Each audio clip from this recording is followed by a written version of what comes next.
en resiliencia, pero por lo mismo algo muy importante que rescatar ahí, cómo se ha reestructurado las diferentes ciudades, comunas afectadas tras el terremoto, también tsunami, bueno, obviamente materias a analizar y también cómo se puede seguir construyendo alrededor de este maremoto que marcó a nuestro país. Para ahondar en esta materia me acompaña el día de hoy Alejandro Tudela, ingeniero civil y académico de la Universidad de Concepción. Profesor, muchas gracias por estar con nosotros el día de hoy, Hola, 27 de febrero. Bien, excelente. Y partamos un poco respecto a esta transición, este cambio cultural, no solamente en respecto a la preparación que tenemos como comunidad en materia de preparación de terremotos, tsunami, pero también un cambio en cómo construimos nuestras ciudades. Hay ahora, por ejemplo, el balneario de Dichato es tan solo un ejemplo de varias medidas de reconstrucción que se aplicaron después del terremoto, pero también cómo se construye alrededor de estas medidas de protección. ¿Cómo lo ves tú desde el mundo académico? A ver, hay un tema básico que tiene que ver con el uso del suelo y cómo las entidades que regulan ese uso definen acciones que permitan proteger a la población ante un evento como este. ¿Okay? Ciertamente los lugares aledaños a la costa, lugares aledaños a los ríos, dependiendo de la ubicación, son zonas de mayores riesgos. ¿Okay? Y en el caso de un sismo importante como este, ciertamente lo que uno esperaría es que los planos reguladores, como instrumentos de planificación, ya sea comunales o intercomunales, den cuenta de aquello y definan qué se puede hacer y dónde se puede hacer. Y ciertamente, junto con definir uso del suelo, también definir la infraestructura que permita evacuar prontamente a la población que está allí si es necesario. Bueno, yo creo que lo mismo aplica en el caso de sismos, como también inundaciones, como también incendios y otros eventos naturales y a veces antrópicos.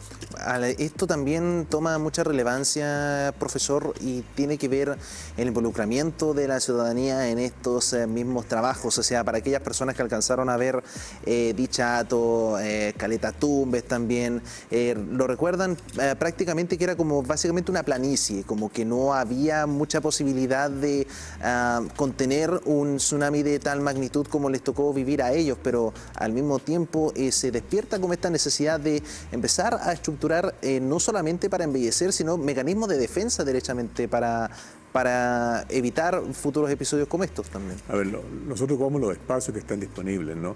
Y si no hay una regulación que define qué se puede hacer o no se puede hacer en ciertos espacios, ciertamente la gente lo va a usar. Yo creo que hay que invocar en este caso en particular a la conciencia de la persona. Yo recuerdo para el evento 27F, mucha gente dijo, bueno, nunca me avisaron que había un tsunami, pero eso pasa por la educación que tenemos todos y todas en el país, acerca de quienes vivimos más cerca del mar, la probabilidad de que venga un tsunami en caso de un evento sobre ciertas condiciones, ¿no?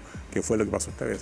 Entonces, con esa lógica, ciertamente lo que uno esperaría es una acción más bien proactiva de las comunidades, porque yo recuerdo que más de alguna vez alguien reclamó, y la señora lo dijo en parte de las entrevistas que hay, ¿no? De que era mi lugar donde yo viví toda la vida y por qué me están sacando de acá. Ciertamente era un área de riesgo, lo que pasa no había pasado nada, y dado esa situación, ciertamente ella se sentía tranquila allí. Pero la experiencia muestra de que hay lugares que son de riesgo, y yo creo que no tenemos que esperar que pase algo para actuar. Y en ese sentido, desde la ingeniería, desde otras áreas, tú puedes hacer simulaciones, por ejemplo, de áreas afectadas por terremotos, por erupciones volcánicas, pongamos en nuestra condición, o inundaciones. Y en ese contexto, ciertamente, te significa que esta área no es habitable y si la vamos a habitar es bajo ciertas condiciones. Eso en materia del borde costero, pero también las mismas infraestructuras. Conversamos un poco y en nuestro reporteo con la gente de Santa Clara que las mismas infraestructuras o las edificaciones derechamente han también adquirido un cambio, son de un material mucho más resistente, al mismo tiempo están mucho más profundo para que no se vean arrastrados por la potencia del mar. Eso también podríamos decir que es un cambio, profesor. Sí, las normas de diseño han ido cambiando del terremoto del 60, el megaterremoto, ¿no? Las normas se modificaron, se ajustaron, cada sismo tiene sus propias particularidades, los especialistas así lo dicen, y ciertamente en este caso en particular, piensa que aquí en esta zona el último gran terremoto grande fue el del 60, el 85 hubo un efecto lateral, pero no muy importante. Y tenemos memoria frágil, ¿no? Y la autoconstrucción, el hacer las cosas como yo creo que son, más que buscar un especialista que te diga cómo hacer un buen diseño, que soporte un sismo de cierta relevancia. El sismo del 27F tuvo ciertas particularidades también. Y por eso mismo la norma que rige los diseños fue ajustada a esa nueva evidencia. Yo creo que hay que apelar a varias cosas, como decía recién. Uno es seguir lo que los especialistas te recomiendan respecto al uso del suelo. Fíjate que aquí no, aquí sí. Buscar especialistas o gente que sepa acerca de lo que es diseño y construcción. Tú hablabas de edificaciones. Claro. En realidad, en el Gran Concepción, tú puedes construir casi en todas partes, claro, con un costo distinto dependiendo de donde te ubiques por el tipo de suelo. Hablaban, perdóneme, profesor, pero también hablaban, también rescatando las palabras de otros expertos que también tuvimos la oportunidad de conversar, apuntaban a lo que es la evacuación vertical, o sea, que se referían a grandes rasgos edificaciones que no solamente fuesen como para habitar, sino que también estuviesen capacitadas para evitar futuros episodios como estos. Eso es parte del entrenamiento. El diseño arquitectónico de una construcción en altura ciertamente debe generar áreas de evacuación. Edificios antiguos en Concepción hay muchos, y si tú los miras por fuera, hay a veces lugares que solo tienen una vía de evacuación desde un cuarto piso, que es la escalera principal, no tiene una vía externa. Lo que se ha ido haciendo en el tiempo es agregar vías externas por razones de prevención por incendios. Pero ciertamente en el caso de sismo tiene que estar preparado también en esa dimensión.